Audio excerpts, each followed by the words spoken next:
దావీదు కీర్తన 17వ అధ్యాయంలో ఒక మాట రాయబడింది. ఏంటా మాట అంటే, ఒకడు తన కనుపాపును ఎలా కాపాడుకుంటాడో అలాగా నన్ను కాపాడు అని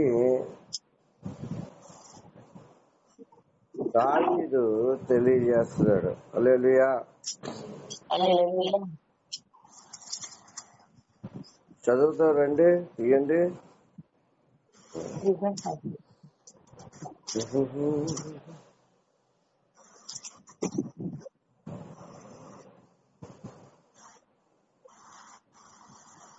17వ అధ్యాయం నేను చదువుతున్నాను. యెహోవా న్యాయమును ఆలకించుము, నా మొర్రను అంగీకరించుము, నా ప్రార్థనకు చెవియొగ్గుము. అది కపటమైన పెదవుల నుండి వచ్చినది కాదు. నీ సన్నిధి నుండి నాకు తీర్పు వచ్చును గాక. నీ కనుదృష్టి న్యాయముగా చూచును. రాత్రి వేళ నీవు నన్ను దర్శించి నా హృదయమును పరిశీలించితివి, నన్ను పరిశోధించితివి. నీకు ఏ దురాలోచనయు కానరాలేదు. నోటి మాట చేత నేను అతిక్రమింపను. మనుష్యుల కార్యముల విషయమైతే బలాత్కారుల మార్గముల తప్పించుకున్నటకై నీ నోటి మాటను బట్టి నన్ను నేను కాపాడుకొని ఉన్నాను. నీ మార్గముల యందు నా నడకలను స్థిరపరుచుకుని ఉన్నాను. నా కాలు జారలేదు. నేను నీకు మొరపెట్టుకుని ఉన్నాను. దేవా, నీవు నాకు ఉత్తరమిచ్చేదవు. నాకు చెవియొగ్గి నా మాట ఆలకించుకో. నీ శరణు వచ్చిన వారిని వారి మీదకి లేచి వారి చేతిలో నుండి నీ కుడి చేత రక్షించేవాడా, నీ కృపాతిశయములను చూపుము. ఒకడు తన కనుపాపను కాపాడుకొనున్నట్లు నన్ను కాపాడుము. నన్ను లయపరచుగోరు దుష్టులను పోగొట్టి కాపాడము. నన్ను చుట్టుకొను, నా ప్రాణ శత్రువుల చేత చిక్కకుండాను. నీ రెక్కల నీడ క్రింద నన్ను దాచుము. హల్లెలూయా. ఒకడు తన పాపను కాపాడుకున్నట్లు నన్ను కాపాడము అని దావీదు ప్రార్థన చేస్తున్నాడు. ఒక దగ్గర ఏం రాయబడింది? తన భక్తులను గాని విశ్వాసులను గాని ఎవరన్నా తన బిడ్డలకు నష్టం కలిగిస్తే ఆయన ఎలాగ ఫీల్ అవుతాడట? దేవుని కనుగుడ్డును ముట్టుకున్నట్టుగా ఫీల్ అవుతాడని వాక్యంలో రాయబడింది. హల్లెలూయా. దేవుడు తన బిడ్డల ఎడల రక్షణ వలయం ఎలా ఉంటదంటే దుర్భేద్యమైన రక్షణ వలయాన్ని పెంచుతాడు. ఎటువంటి దురాత్మ శక్తులు, అంధకార శక్తులు, సాతాను శక్తులు, చీకటి శక్తులు వాటిని ఏం చేయలేవు, ఛేదించుకొని ముందుకు రాలేవు. ఇది నువ్వు గమనించుకోవాలి. నువ్వు భయపడతావు అంతే. 91వ కీర్తనలో దావీదు ఏం రాశాడు చూడండి, ఒకటి తీయండి. దావీదు కీర్తన తొందరగా తీయాల. 91వ అధ్యాయంలో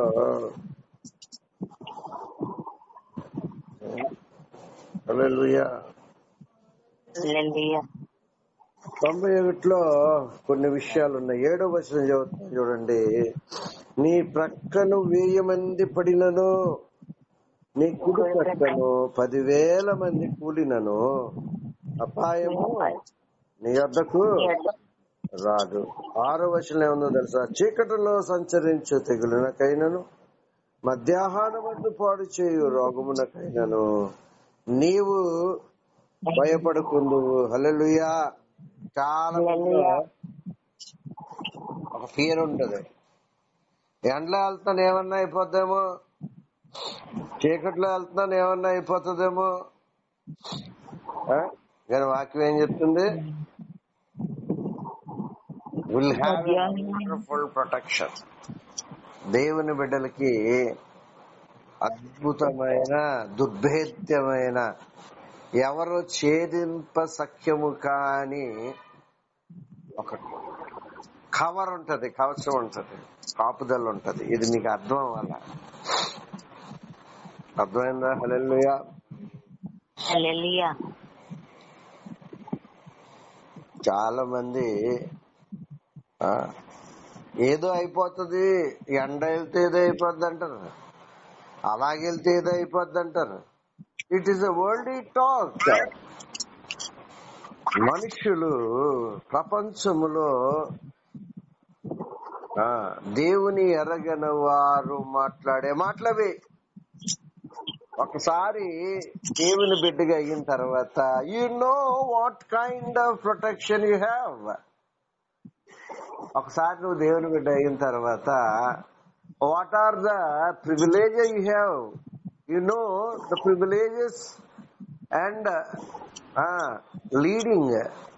అంటే అర్థం ఏంటంటే, నువ్వు ఒకసారి దేవుని బిడ్డ అయిన తర్వాత నీకివ్వబడిన ఆధిక్యతలు, అందులో ప్రాముఖ్యంగా కాపుదలకు సంబంధించి ఎటువంటి అద్భుతమైన రక్షణ వలయం నీకుంటుందో నీకు తెలియాలా.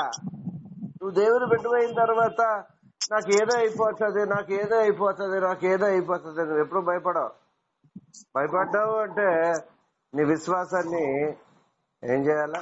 అనుబంధించవలసి వస్తుంది కదా. చాలా మంది చూడండి, కడుపులో నొప్పి వస్తుందండి, సర్చుగా వస్తుందండి, ఏమంటారో తెలుసా? ఏమని ప్రవచిస్తారో తెలుసా? క్యాన్సర్ ఏమో. నువ్వు దేవుని పాటలు పాడుతూ, వాక్యం చేస్తూ, ప్రార్థన చేస్తూ, దేవుని బిడ్డమని చెప్పుకొని ఇలా నెగిటివ్ గా ఎలా మాట్లాడతావు? నిజంగా క్యాన్సర్ వచ్చినా అదేం చేస్తాడు దేవుడు? పక్క తీసి పెడేస్తాడు. అర్థమైందా? నీ కడుపులో పుండు జరగడానికి, నీ కడుపులో రోగం రావడానికి, నీ శరీరంలో రోగం రావడానికి కారణం ఏంటో తెలుసా? నీ నోటి మాటే. You create unwanted thing in your body. నీ శరీరంలోనికి అవసరం లేనిది, అనవసరమైనది నీకు నువ్వే ఏం చేస్తావు ఈ మాటల ద్వారా? అర్థమవుతుందా? అర్థమవట్లేదా? నీ నోటి ద్వారా నువ్వు చెప్తావు. లేని దాన్ని ఉన్నది అని నువ్వు ఏం చేస్తున్నావు? ఇప్పుడు ఆ మాటలు పలుకుతావు. చాలా మంది చూడండి అలా మాట్లాడతారు. ఎందుకో తెలుసా? వాళ్ళకి ఏం తెలీదు. రక్షణ పొందుకున్న వ్యక్తికి, దేవుని బిడ్డగా యేసు రక్తంలో కడగబడిన తర్వాత ఆ వ్యక్తికి ఉండే ఆధిక్యతలు వాళ్ళకి తెలిస్తే నువ్వు అలా మాట్లాడలేవు. ఎలా మాట్లాడతావు? దావీదు వల్లే మాట్లాడతావు. Entire the Israelites trembled. ఇశ్రాయేలీలందరూ గొలియాతును చూసి ఒడిసిపోతున్నారా? దావీదు వచ్చాడు, చూస్తే 9.5 అడుగులు, అతను సగం లేడు దావీదు. అతడు యుద్ధ వీరుడు. గొలియాతు జైగాంటిక్ పర్సనాలిటీ వేసుకుని ఫిజిక్స్ ఎదురుగా కనబడుతుంటే ఎవరిని చూస్తున్నాడు? దావీదు గొలియాతు పిక్చర్ ఎదురుగా కనబడుతుంటే దావీదు ధైర్యంగా ఎందుకు మాట్లాడంటే, దాన్ని ఆయన వెనక, ఈ గొలియాతు వెనక ఆకాశ మహాకాశములు పట్టజాలని దేవుడు కనబడుతున్నాడు. అనంతుడైన ఆయన. ఎందుకో తెలుసా? ఆ దమ్ము ధైర్యం ఎందుకో తెలుసా? Once he was anointed to Samuel. సమూయేలు ద్వారా అతను అభిషేకింపబడిన తర్వాత మేకలు తినడానికి వచ్చింది ఎలుగుబంటి. ఏం చేశాడు? ఎలుగుని చీల్చి పడేశాడు. ఒక షెపర్డ్ బాయ్ ఒక సింహాన్ని చంపాడు ఎలుగుబంటి. It is very easy to handle any kind of situation once you are anointed. That is the thing you have to understand. ఒకసారి నీవు దేవుని ఆత్మతో నింపబడిన తరువాత, అభిషేకింపబడిన తరువాత ఎటువంటి సిచ్యుయేషన్ అయినా నువ్వు ఎదుర్కోగలుగుతావు. హల్లెలూయా. Will be very easy to handle. అర్థమైందా? చాలా ఈజీగా ఎదుర్కొంటా. అది సమస్య అందరికి. కానీ నువ్వు దేవుణ్ణి అభిషేకం పొందుకున్న తర్వాత you compare all the things with the Lord, the power of God, the power of almighty. హల్లెలూయా. ఒకసారి నీవు దేవుని ఆత్మతో నింపబడిన తర్వాత you never compare with the anything, you compare with the Lord. నీకు ఎటువంటి సిచ్యుయేషన్, బ్యాడ్ సిచ్యుయేషన్ ఉన్నా, ప్రాబ్లం ఉన్నా, శక్తికి మించిన ప్రాబ్లం ఉన్నా, ఏదైనా సరే ప్రాణాంతకమైందైనా మనుషులు చూసినట్టుగా మనుష్య దృష్టిలో చూడు. వన్స్ యూఆర్ అనాయింటెడ్, దేవుని ఆత్మతో నింపబడిన తర్వాత, దేవుడు నిన్ను తన ఆత్మతో నింపిన తర్వాత you'll have a different look. You'll have a divine look and divine thought. Everything you'll calculate with the heavenly standards, not with the earthly standards. ఇది నీకు అర్థం అవ్వాలా? దావీదు ఎదుర్కొంటున్నాడు గొలియోతుని. ఏం చూస్తున్నాడు? He was not looking at him. The figure of the giant personality of గొలియాతు యొక్క భీకర రూపాన్ని చూడలేదు అతను. దేవుణ్ణి చూస్తున్నాడు. దేవుని శక్తి ముందు ఈ గొలియాతు ఎలా కనబడుతున్నాడు? ఒక మిడతలా కనబడుతున్నాడు. చూసే లుక్ ఆత్మ సంబంధమైన వ్యక్తి అయితే యు లుక్ లైక్ హిమ్. ఆయనకి లాగా నువ్వు నీ థాట్ కూడా దేవుని థాట్, వాక్యానుసారమైన థాట్ కలిగి ఉంటావు. అర్థమైందా? అందుకే ఏమన్నాడు?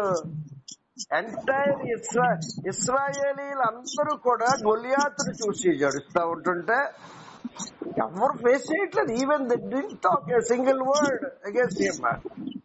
గొలియాతును చూసి గొలియాతు ఇశ్రాయేల్ చూసి సవాలు చేస్తూ ఉంటూ ఉండగా, ఎవరైనా నాతో దెబ్బలాడండి అని చేస్తూ ఉండగా, ఏ ఇశ్రాయేలీయుడు రాజుతో సహా ఒక్క మాట అతనికి వ్యతిరేకంగా మాట్లాడలేదు.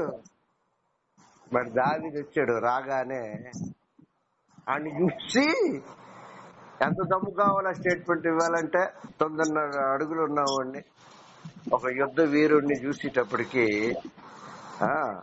ఎవడన్నా భయపడతాడు. గాని ఆత్మతో నింపబడిన వ్యక్తి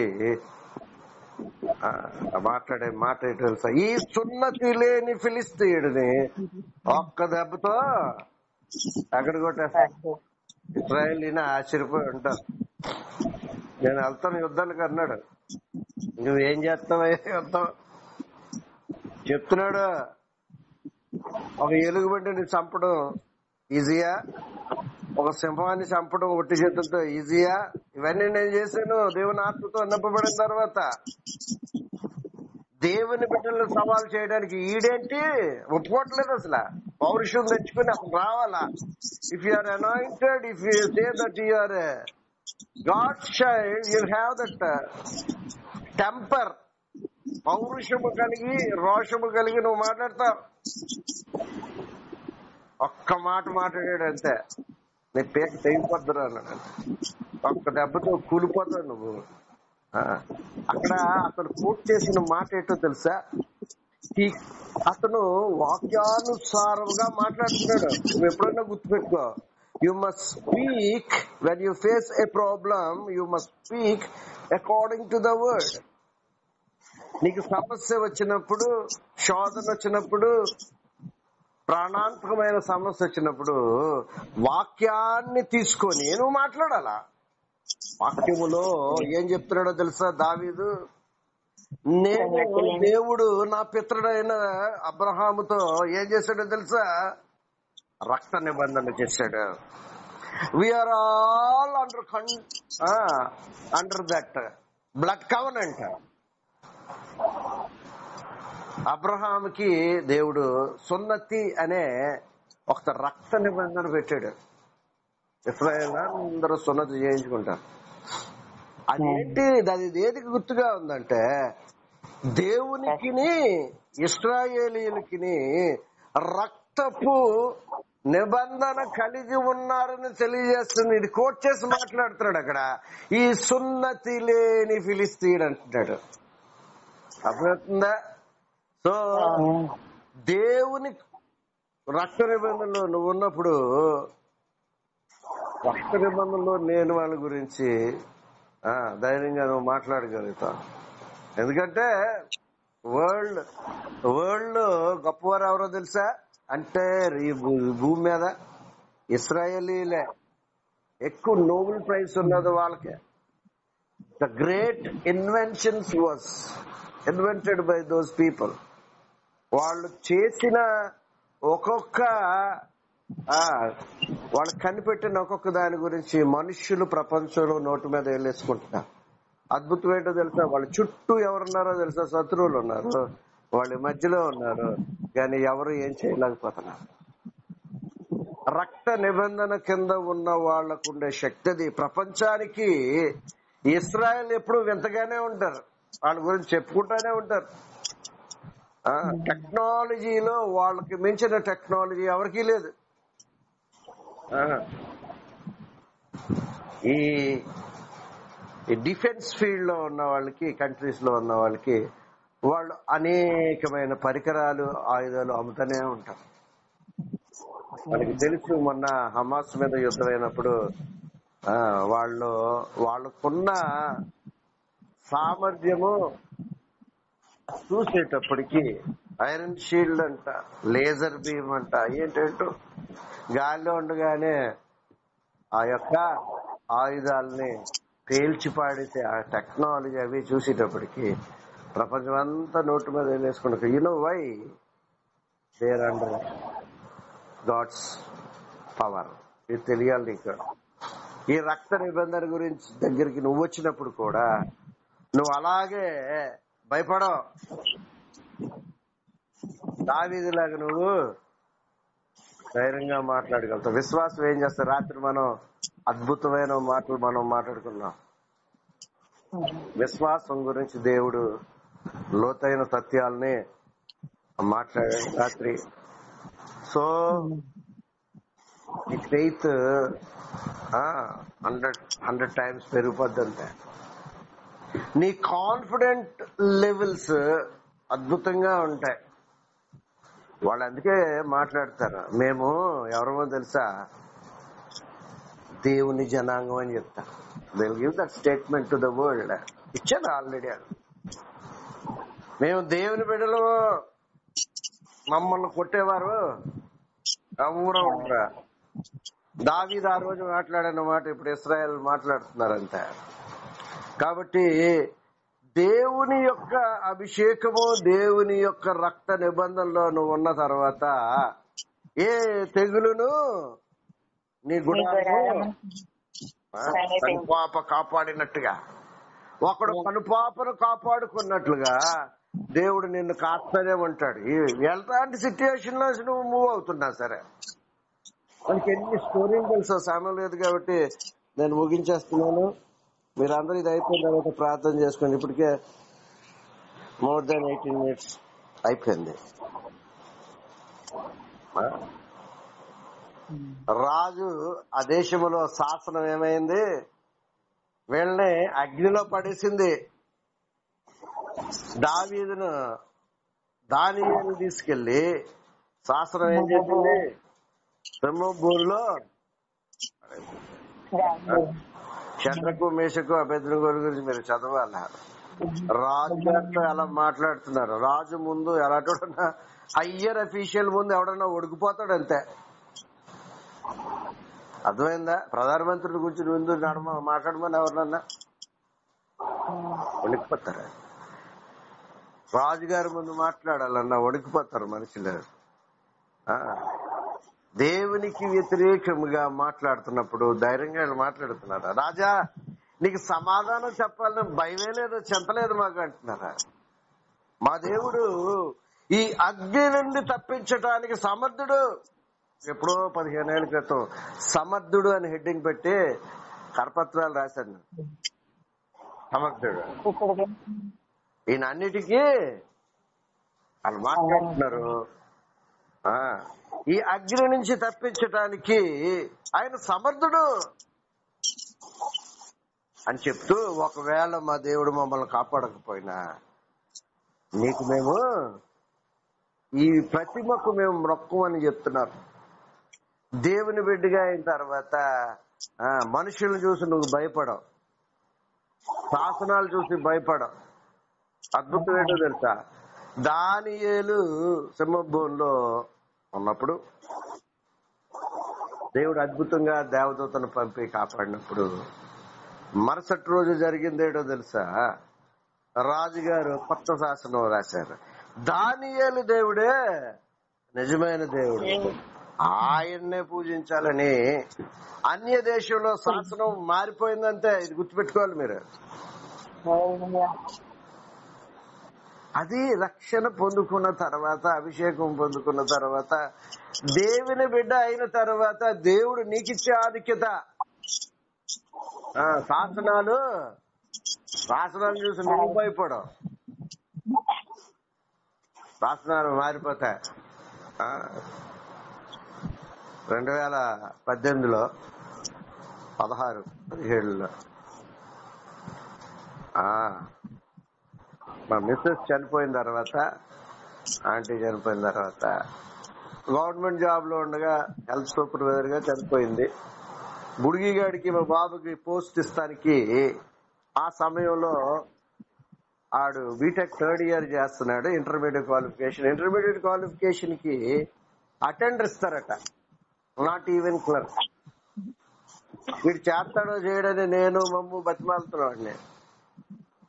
నేను ప్రార్థన చేస్తాను, ప్రభువా అటెండర్ పోస్ట్ ఏంటి ప్రభు నా కొడుక్కి అద్భుతం చేయమంటే, ఆ సంవత్సరం జరిగిందేటో తెలుసా? ఒక జీవో రిలీజ్ అయింది. ఇంటర్మీడియట్ చదివినా క్లరికల్ పోస్ట్ ఇచ్చేయండి అని. శాసనాలు మారుతాయి. When you pray, when you anointed, you have to note this point. అది దేవుని బిడ్డలకి దేవుడిచ్చే ఆధిక్యత. ఎంటైర్ వరల్డ్ కు ఉండే ప్రిన్సిపల్స్ వేరుగా ఉంటాయి. దేవుని బిడ్డలుగా నీవు మారిన తర్వాత నీ యొక్క ప్రిన్సిపల్స్, ప్రతి విధానము పరలోక సంబంధంగా ఉంటుంది. ఈ రోజున ఈ మాటతో నేను ముగిస్తున్నాను. దేవుడు నిన్ను కనుపాపలాగా కాపాడుతున్నాడు. అర్థమైందా? ఈ 17వ అధ్యాయం కీర్తనలు మళ్ళీ ఒకసారి 8వ వచనం చదువు. కనుపాపను కాపాడినట్లుగా నన్ను కాపాడంటున్నాడు. తన బిడ్డలను ముట్టుకుంటే ఆయన ఎలా ఫీల్ అవుతాడట? దేవుని కనుపాపను ముట్టుకున్నట్టుగా ఫీల్ అవుతాడట. కాబట్టి ఈ రోజున ఎందుకో గాని నేను చాలా 1.5 గంటల నుంచి కూడా some sort of uneasiness in my mind ప్రార్థన చేస్తూనే ఉన్నాను. ఏ ప్రాబ్లము మన బంధువులకు గాని, స్నేహితులు గాని ఎవరికి అవ్వకూడదని ప్రేర్ చేస్తూనే ఉంటున్నాను ఇందాక నుంచి. సాతాను నిన్న రాత్రి భయంకరమైన, మీకు చెప్పాను, అంధకార చీకటి శక్తుల ప్రభావం ఈ ప్రాంతం అంతా నింపబడి ఉంది. దురాత్మ శక్తులు ఎవరిని కొడదావా అని చూస్తూ ఉంటాడు. అఫ్ కోర్స్ అన్యులను కొడతానే ఉంటాడు. వాళ్ళు భయంకరమైన సమస్యల్లోని డెత్స్ లోకి వెళ్ళిపోతుంటారు. కానీ మనల్ని కొట్టడానికి ప్రయత్నిస్తూ ఉంటాడు. ఆ షీల్డ్ ఉన్నంతసేపు ఏమీ చేయలేడు. అర్థమవుతుందా? 91వ కీర్తనలో మాట ఏంటి చెప్పాను ఇందాక? ఏ తెగులును నీ గుడారము పడ్డామని వస్తా ఉంటాడు, ఏదో అన్నది చేద్దామని. దేవుడు అద్భుతమైన రీతిలో కార్యాలు చేస్తా ఉంటాడు. దేవుడు కొద్ది మాటలు దీవించునుగా.